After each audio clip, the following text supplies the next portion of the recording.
What's up, YouTube? What's up, Foundation? It's your big partner, man, Cartoon One, Eastside Avalon, the village storyteller. I'm back again. This right here, this ain't really gonna be a story. This is me chiming in on current events that's going on in the YouTube metaverse. I've been watching them now for a few days. Ignored them, been ignoring them, been ignoring them. Been getting people in my comments asking me what I think, what I feel, what I think, what I feel. And it's about what I think, what I feel about this situation with Nina Boy and China Mac. And I, might as well add in odm.slim. Because it's a situation. Any and everyone knows that's involved with this what you call it this YouTube stuff knows that anytime something pop up and it hits the YouTube streets, that it automatically becomes public knowledge, public awareness. People gonna speak on it. People gonna speak on it. People gonna speak on it. And that's what I was doing. I'm speaking on it. I've been sitting back, been watching what's going on, watching what direction it's going, how it's going. And the whole thing, everyone can agree with me that this is not Nina Boy's fault. This ain't Nina Boy's fault, period. Nina Boy didn't open the door for this. He didn't ask for this. He didn't do nothing. China Mac jumped out his skin when he was sitting there with Bosco and made these statements about how he would beat Nina Boy up. For what reason he did that, I don't know. Why he did it, I don't know. I could only think that, well, he seen the Bosco and Nina Boy fight, and like we all know, neither one of them really showed up in that fight. Neither one of them really showed no skills. So when the subject came up, I guess China Mac felt like, oh, well, shoot, I can beat him up. You know what I'm saying? Basically, he sized him up from watching his fight with Bosco, and he sized him up. And in his mind, he figured, oh, well, that's an easy win. And that's basically what he said, y'all. You know what I'm saying? It's easy work. And he jumped out his body and said some old crazy stuff out his mouth that really, shouldn't have been said. So now when it got heated up and it got going, you can't really, tell nobody how to respond to being verbally attacked. And that's what China Mac did. He verbally attacked him when he said he'd beat him up and it's easy work and blah, blah, blah. So when Nina Boy responded with he gonna knock the duck sauce out of him, that was his response, y'all. You know what I'm saying? If China Mac wouldn't have never opened the doors with their foolishness, Nina Boy wouldn't have never came at him like that. Nina Boy had never said nothing to him, never said nothing about him. He never did none of that. China Mac invited all this old stuff in. So, okay. So now here it is. They have a verbal beef going on. They going back and forth. They talking about squabbling. They talking about fighting. They talk about doing whatever it is they was going to do. It took on a life of its own. It got bigger and bigger and bigger to the point to where odm.slim got involved. And from what I hear everybody say, I've been going back now, reading stuff because I've been on the road. Between Colorado, Vegas, Texas, California, blah, blah, blah. I haven't been really able to keep up on current events like that to see who said this and who said what. You know what I'm saying? Because we all know YouTube is a bunch of he say, she say. So I've been trying to really catch up on it. But it seemed to me like odm.slim came to the rescue or came to the aid of China Mac. For what reason that was for, I don't know. Hey, he a grown man. He got his own, way of thinking. He got his own way of doing things. He has his own way thoughts, But yeah. From what I see on the whole thing, China Mac was wrong. But I also seen last night to where China Mac realized that he was wrong. You know what I'm saying? And he admitted it's wrong. And you got to be a man for that. You know what I'm saying? You got to be, when you're a man, you can see where you kind of, jumped out your skin and did the wrong thing. And you like, hey, whoa, you know what? I'm wrong for this one. I apologize, my bad. Let me back up off this. And that's kind of what he did. And I commend him for that. I commend China Mac for that one. You know what I'm saying? Because, yeah, homie, you was in the wrong.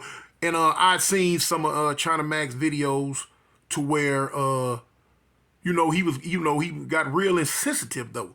You know what I'm saying? Why you mad at my people? Why you mad at my people? Because we wouldn't give you no extra soy sauce or extra duck sauce. Something he was saying. Wouldn't give him no extra soy sauce. That what you mad about? You know what I'm saying? Even, went as far as to make the statement, you mad at us. We ain't the ones, you know what I'm saying, that was hanging y'all back in the day. What? Huh? Now that right there made a whole lot of people pause. Made a whole lot of people take notice and start listening. He said what he said when he was mad. When you're mad, you speak your mind. What's in your heart comes out your mouth, especially when you're mad. And that's what happened with that statement, you know what I'm saying? Which was dead wrong, you know what I'm saying? That right there, I ain't gonna even lie, pushed me into the category of bump that fool. You know what I'm saying? Bump that fool. Put me into, it was already on top of the fact that, he was already earlier, you know what I'm saying, talking this tough talk about look at my knuckles and, look at my knuckles and, I fight this, I fight that, I ain't scared of nobody. I'm from New York and I do this and I do that, I do that. What? Man, I was already kind of looking at it like, man, fool, what? Do you know how this can flip on you at the drop of a dime? How people can like, wait a minute, hold on, fool. You need to be slow. You need to be stopped. You need to have your role. You need to be given a wake-up call. And people look at it and don't give a dang who ride with you, who on your side, who backing you up, who speaking up for you. None of that. It wouldn't have mattered. Period. Everybody, you know what I'm saying? Everybody go down with the ship, if that's the case. Man, at the end of the day, homie, you on the West Coast. You know what I'm saying? Different rules and different regulations. Different things fly. But like I say, you came back, which I seen last night, and you recognize the errors of your ways. You know what I'm saying? We all have said some, stuff in anger that could be, perceived as taken out of context or whatever. You know what I'm saying? So, it is what it is. It's your errors of your ways. But to my people, to my black people,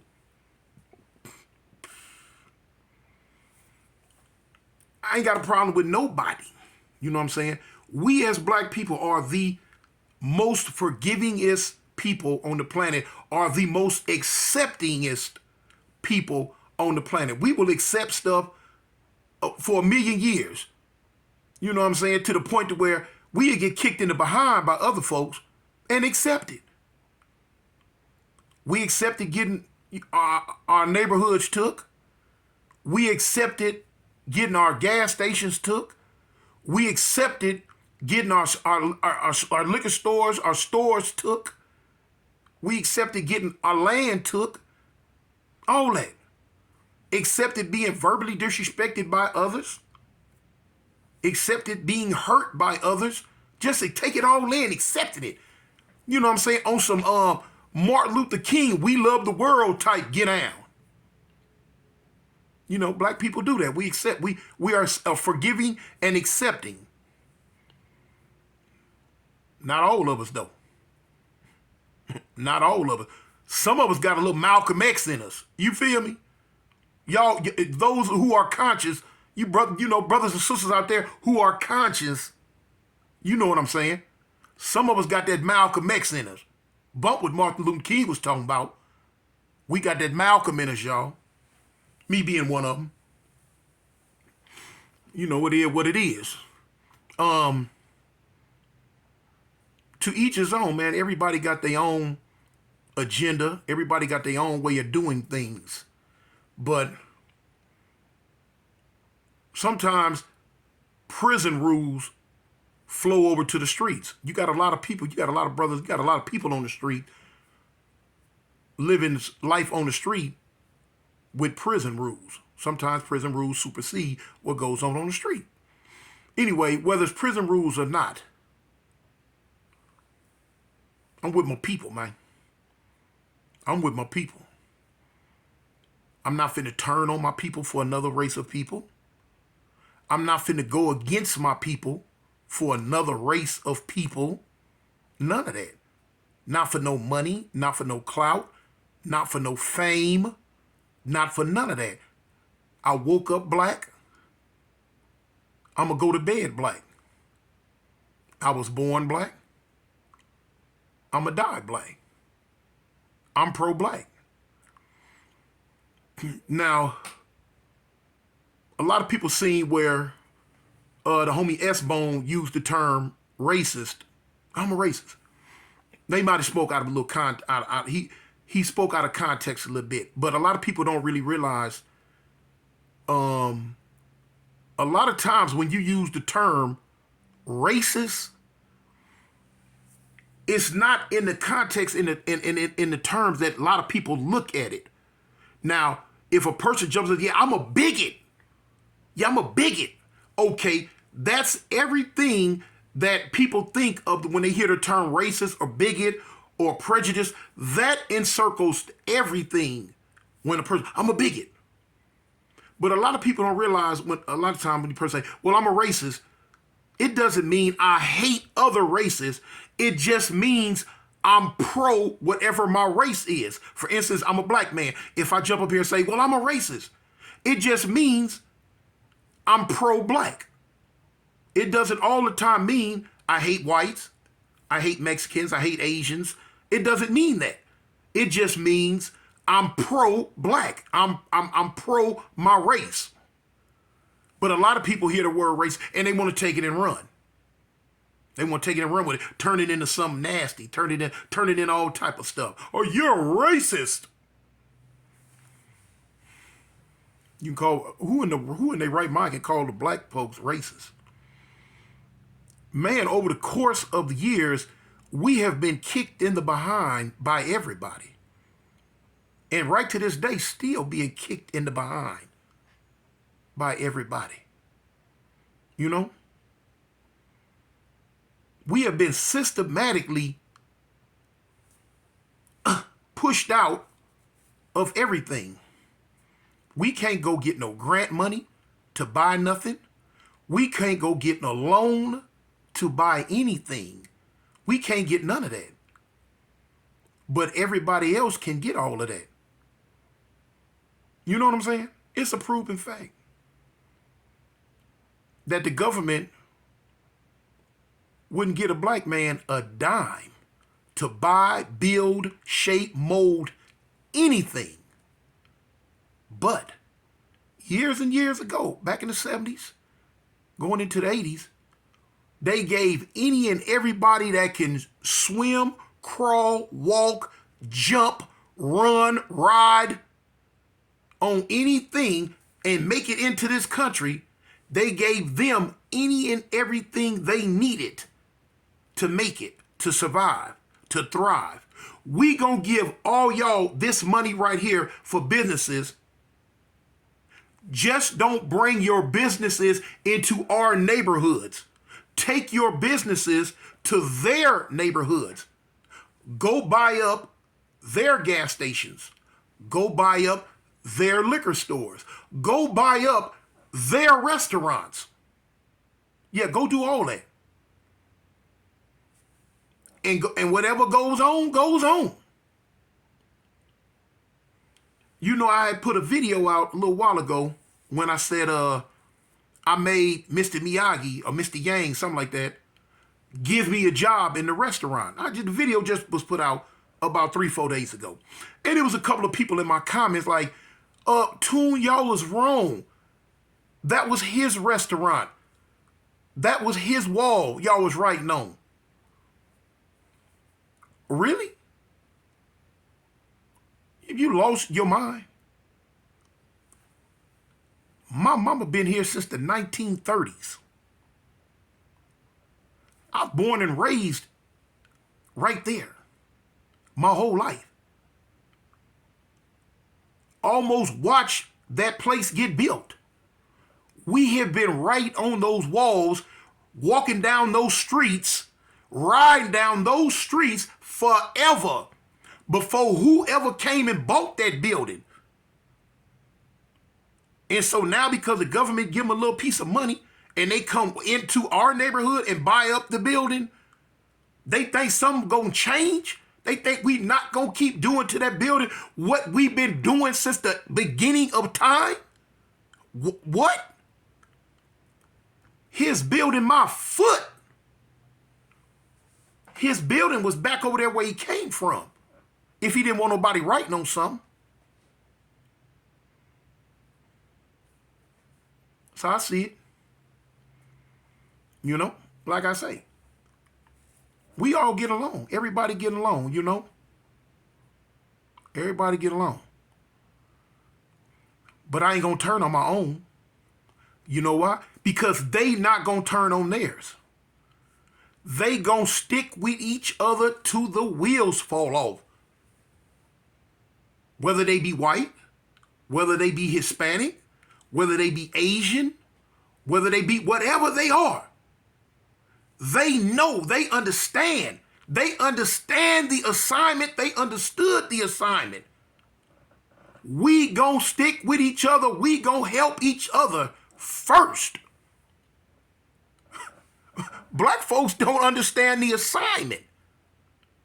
Black folks don't understand what's going on. We will cut each other's back out. We will turn on each other. We will feed each other to the wolves.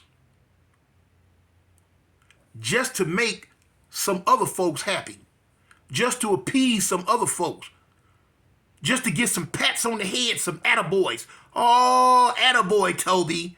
Oh, good Toby. Where's the unity? Where's the loyalty? That's why we always keep losing. That's why we keep ending up at the bottom of the totem pole, the low man on the stick. Because we don't know how to stick together, homie. We don't know how to stick together. You know, we used to tease other races for piling up in a house 20 and 30 deep.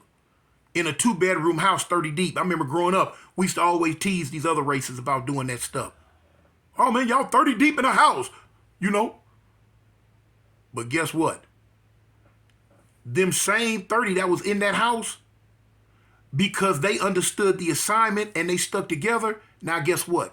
They own every house on that block. In this day. Now they own every house on that block because they understood the assignment. Because they had unity. Because they stuck together. Man, you can't stick 8, 9, 10 black folks in no one house. It's going to be total chaos. Who ate my soup? Who touched my shoes? Who didn't flush the toilet? All type of stupid stuff. Why we can't get together? And we wonder why we stay losing.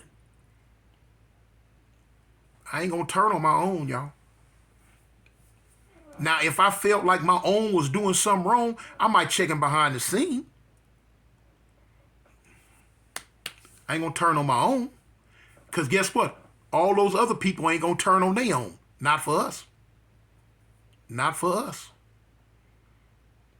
Not for us. You know? So I just had to, chime in. Put my little 3 cents in. I was looking at something else on YouTube today. You had a dude, he was chiming in.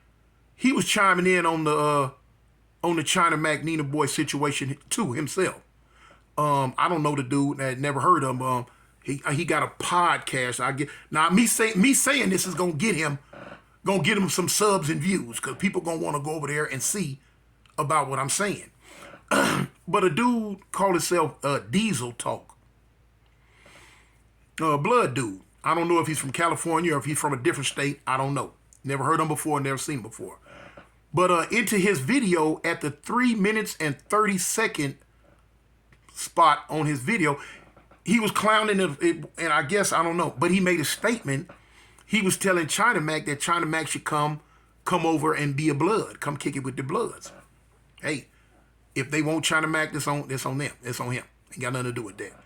But he made a statement talking about Crips are scared of real Bloods.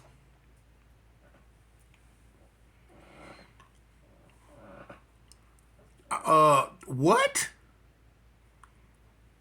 Man, that might have been the biggest lie ever been told in the history of telling lies. Why he would get on this YouTube and say some retarded stuff like that, I don't know. But, YouTube is really not for that type stuff. You know what I'm saying? And anybody, with good sense know that, YouTube politics, I made a video, YouTube politics and street politics don't get along. You have, when you on this YouTube world, when you're in this YouTube metaverse, you have a responsibility to choose your words carefully. You know what I'm saying? Not get on here and say things that can inflame other problems that can spill over from YouTube to the streets. Now, the young man probably didn't understood this. You know what I'm saying? He might have been just clowning. Like he made a statement talking about it's bomedy.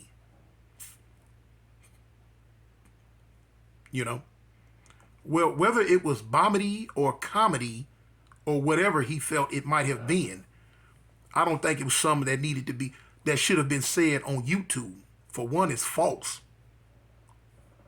Like I said, I don't know what state he's from. I don't know where he's from. He might be from a gang in LA. I don't know.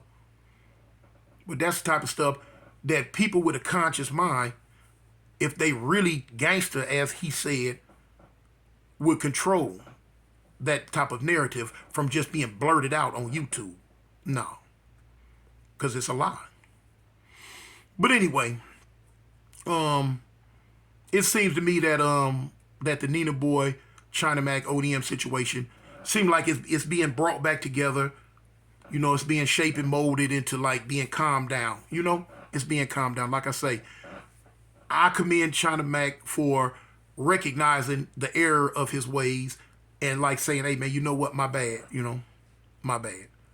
Sometimes when people come from different states, different coasts, they bring their politics and don't understand. When you on the West Coast in LA, no, we run by a whole different set of rules. We have a whole different set of politics that we go by.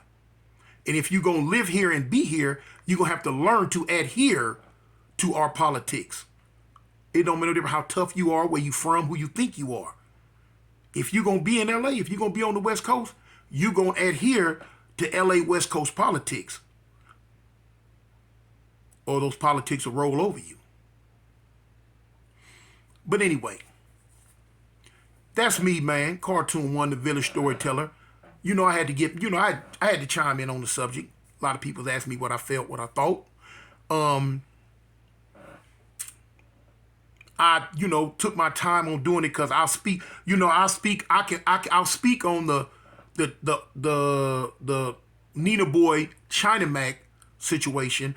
I'm not really going to speak on the Nina Boy and ODM situation because that's a neighborhood thing. Those are they have their own way of dealing with their in-house stuff. I'm not from neighborhood. I'm from gangsters. So I keep my comments on that to myself. They working their issues out. They working their stuff out. That's on them. But anyway, man, I just had to chime in and put my little, like I say, my little 3 cents in. And at the end of the day, we all got to get along. It's me, man, your big partner, man. Cartoon One from Eastside Avalon. I'm out, man. Peace.